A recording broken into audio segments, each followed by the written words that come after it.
गांधी खानदान को पसंद है अभद्र भाषा, तो कोई भी कांग्रेसी जो ऐसी अभद्र भाषा का इस्तेमाल करता है वो माफी क्यों मांगेगा? स्मृति ईरानी केवल आती हैं, लटके झटके देकर चली जाती हैं।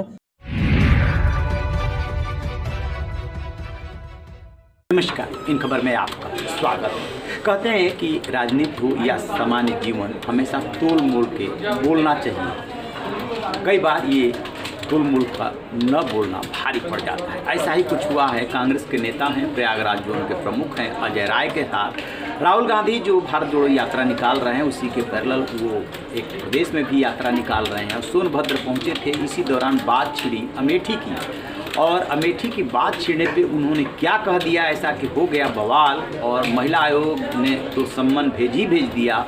पुलिस में FIR भी हो गई है और अब उनकी परेशानी बढ़ गई है। सबसे पहले उनके बयान को सुनिए।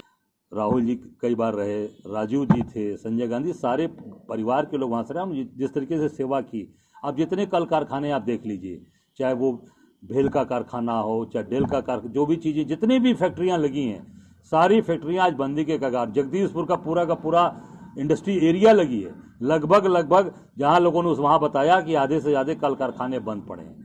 स्मृति ईरानी केवल आती हैं, लटके झटके देकर चली जाती हैं। वो निश्चित तौर से गांधी परिवार की सीट है और रहेगी। राहुल गांधी निश्चित तौर से 2024 में वहाँ की कार्यकर्ताओं की मांग है। हम सब लोग ये निश्चित तौर से डिमांड करेंगे कि वो वहाँ पे चुनाव 24 में आके लड़े। सुना आपने, बोलते बोलते वो क्या कह गए हैं? अपने नेता की तारीफ कर रहे हैं, यानी राहुल गांधी की। बता रहे हैं कि अमेठी राहुल गांधी का क्षेत्र रहा है। 2024 में राहुल गांधी यहीं से चुनाव लड़ेंगे और चुनाव वो जीतेंगे। राहुल गांधी की तारीफ कर रहे हैं, कांग्रेस कार्यकर्ताओं की कर रहे हैं, कांग्रेस कार्यकर्ताओं की डिमांड की बात कर रहे हैं। यहाँ तक सब कुछ ठीक है, अपने नेता की जितनी तारीफ करनी हो कीजिए। लेकिन अब राहुल गांधी को हराने वाली स्मृति ईरानी के लिए उन्होंने जिन शब्दों का इस्तेमाल किया, वो किसी भी महिला के लिए आप इस्तेमाल नहीं कर सकते सब समाज में। उन्होंने लटके झटके वाली स्मृति ईरानी, यानी कि वो अमेठी आती हैं तो लटके झटके दिखा जाती है, ऐसा सब बोल गए थे। इसके बाद क्या था, स्मृति ईरानी ने ट्वीट करके पलटवार किया और राहुल गांधी से पूछा या आपने जो प्रादेशिक स्तर के नेता से अमेठी से चुनाव लड़ने की घोषणा कराई है, डरेंगे तो नहीं, भागेंगे तो नहीं?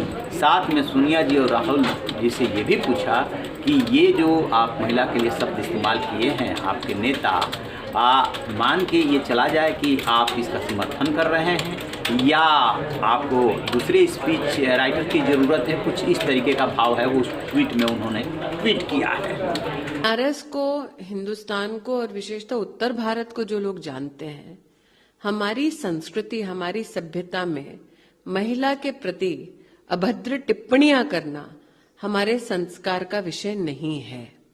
उनके राजनीतिक संस्कार का ये दर्पण हो सकता है, लेकिन काशी का, मोक्षदायिनी का ये ना संस्कार है, ना ऐसे शब्द जो है हमारे कोई राजनीतिक या सांस्कृतिक या सामाजिक श्रृंगार का कोई वर्णन है अथवा उसका एक भाग है। एक चीज बहुत ही क्लियर आज दिख रही है कि कांग्रेस किसी भी बात पे माफी मांगने के लिए, या उनको नहीं लगता कि मैंने ऐसा कुछ कहा। मल्लिकार्जुन खड़गे जी भी जिस तरीके के उन्होंने, मैं दोबारा कहती हूँ, अगर गांधी खानदान को पसंद है अभद्र भाषा, तो कोई भी कांग्रेसी जो ऐसी अभद्र भाषा का इस्तेमाल करता है वो माफी क्यों मांगेगा? उनको तो तमगा पाने के लिए गांधी खानदान से, अगर ऐसी टिप्पणियां करके ही तमगा पाया जा सकता है, तो ये विषय गांधी खानदान के संस्कारों का है। साधारण कांग्रेस का कार्यकर्ता तो छोड़ दीजिए, साधारण राजनीतिक कार्यकर्ता इस प्रकार की टिप्पणियां नहीं करते। तो ऐसा क्यों है कि आम कांग्रेस के कार्यकर्ता को लगता है कि सोनिया जी को, राहुल जी को ऐसी बातें भाएंगी?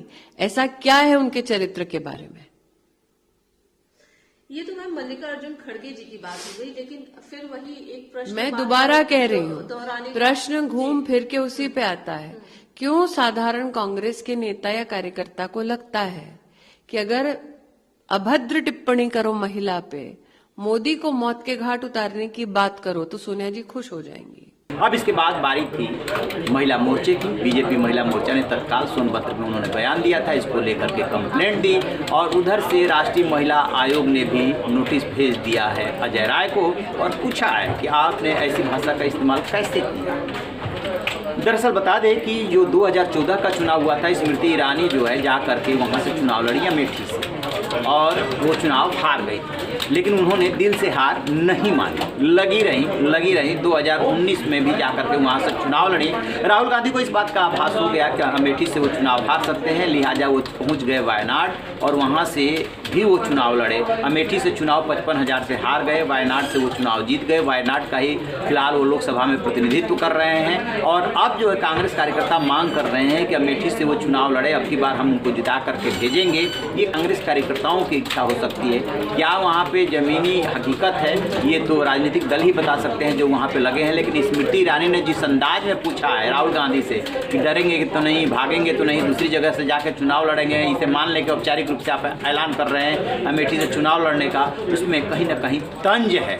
जो पिछला चुनाव वो हारे हैं, लेकिन अब ये विवाद बढ़ चला है। तो जब पुलिस में कंप्लेंट होगी, महिला आयोग नोटिस दिया है, उसको लेकर के उन्हें जवाब देना होगा और अब ये मामला आगे बढ़ता हुआ सा दिख रहा है। देखते हैं आगे होता है क्या है। रहिए बेखबर, देखते रहिए।